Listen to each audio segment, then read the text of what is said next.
extraordinary day in Washington. The White House made a stunning admission in the impeachment inquiry into President Trump. This, as news broke on several other significant developments. CBS 2's Alice Gaynor has more. So the Bidens got rich while America got robbed. President Trump railed against Democrats Thursday night at a rally in Dallas after his acting chief of staff made a surprising revelation. I have news for everybody. Get over it.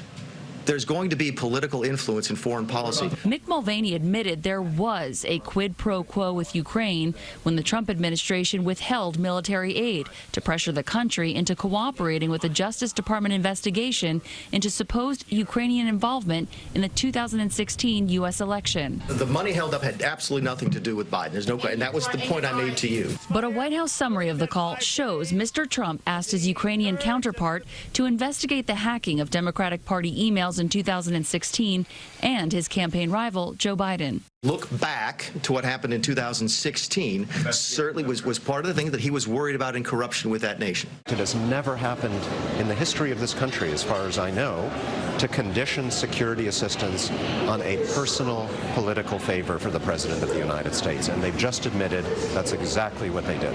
Also today, Energy Secretary Rick Perry announced his resignation after drawing scrutiny for his role in efforting Ukraine to investigate Biden.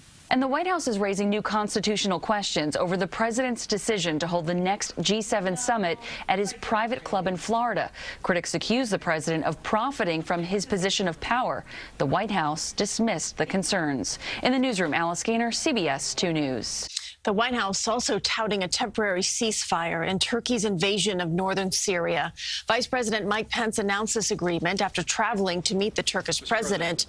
Turkey, though, maintains this 5-day ceasefire is to allow Kurdish military that fought alongside American forces against ISIS to leave a region near the Turkish border.